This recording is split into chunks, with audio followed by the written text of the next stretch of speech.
suis Carole Maillet, la directrice du pôle de compétitivité Team 2. Donc, on a été créé il y a plus de 10 ans. Nous sommes basés à Lens et nous sommes dédiés à l'économie circulaire. Voilà. Nos valeurs, c'est qu'on porte des projets qui vont travailler sur la sobriété, sur l'efficacité des ressources, sur la décarbonation, le développement durable, l'économie de la coopération et la pensée cycle de vie. On réunit plus de 200 adhérents avec une majorité d'adhérents qui sont issus de PME et grands groupes, et notre objectif étant de déployer les principes de l'économie circulaire. On travaille suivant 3 axes stratégiques. Le premier axe qui consiste à optimiser les ressources, qu'elles soient de nature organique, dans lequel on va retrouver les plastiques, les biodéchets, le textile, le plastique. On va retrouver aussi les minéraux avec une activité importante en ce moment avec la REP du bâtiment qui s'est mis en place. Et enfin, les métaux ordinaires, on va dire, les métaux stratégiques et les métaux rares. Pour accompagner cette optimisation de la gestion des ressources, on a également un club qui s'appelle le Club des équipementiers français du recyclage, qui contribue à proposer des technologies pour valoriser ces matières. On va retrouver des projets qui sont liés au réemploi, à la réparation, au recyclage et à la valorisation en fin de vie. Le deuxième axe sur lequel nous travaillons consiste à développer des nouveaux modèles économiques et assurer la cohésion sociale.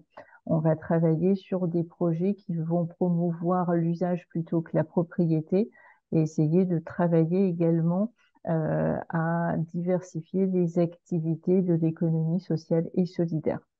Le dernier axe, enfin, consiste à développer des boucles d'économie circulaire innovantes sur un territoire.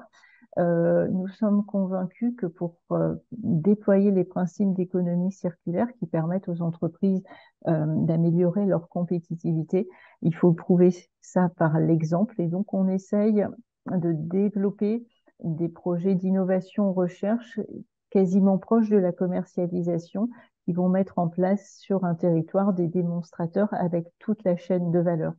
Ça nous permet de mesurer les impacts à la fois économiques, environnementaux et de mesurer l'apport de l'économie circulaire sur la compétitivité des entreprises. Voilà, donc à titre d'exemple, on a le Centre d'écologie industrielle de la SNCF Réseau qui est basé à Lille et qui permet d'expérimenter des technologies pour réemployer et recycler le ballast ou les traverses béton. Voilà, donc je vais laisser la parole maintenant à nos co-organisateurs ABF pour une courte présentation. Merci beaucoup, Carole. Je vais prendre la main. Merci beaucoup, Lise. On est très heureux, Sergio et moi, d'animer ce webinaire. Je vais vous présenter brièvement ABF avant de rentrer dans le vif du sujet et de vous parler d'Innovation Fund. 140 collaborateurs, 20 ans d'expérience. Notre métier est de trouver des financements publics.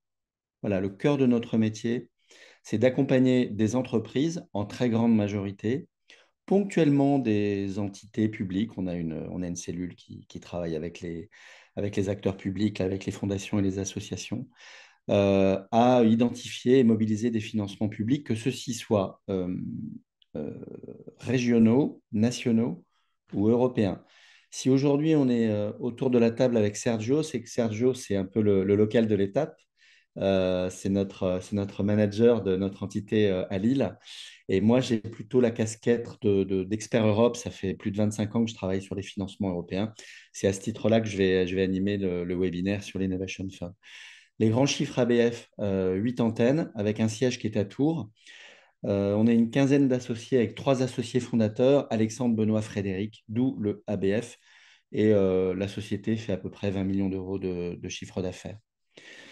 On travaille sur l'ensemble des dispositifs de financement, l'Europe, l'Innovation Fund, bien sûr, dont on va parler ce matin, mais Horizon Europe, Digital Europe, Creative Europe, Eurostars. Enfin, je vais pas lister tous les programmes. Vous en connaissez un certain nombre également, mais également sur tous les dispositifs nationaux ou régionaux. J'ai listé, ça je vais le passer relativement rapidement, un certain nombre de nos clients dans le domaine de l'industrie. On en a également évidemment dans le domaine de la santé, de l'agroalimentaire, de l'économie circulaire. Bon, ça c'est un sujet qui est plutôt transversal. Peut-être un cas j'aimerais vous parler ce matin. Pour cause, on a gagné plusieurs Innovation Funds, mais il y en a un sur lequel on peut communiquer. C'est une société qui s'appelle TSE, qui est située en Auvergne-Rhône-Alpes, et pour lequel on a travaillé sur deux projets. Un projet d'hémotase au niveau de l'ADEME, pour lequel on a eu un financement de près de 500 000 euros, et également un Bell Innovation Fund l'année dernière. Le projet portait sur des panneaux solaires appliqués à la culture, aux cultures en fait, hein, de l'agri-photovoltaïsme, voilà, pour lequel on a eu un financement de 2,7 millions.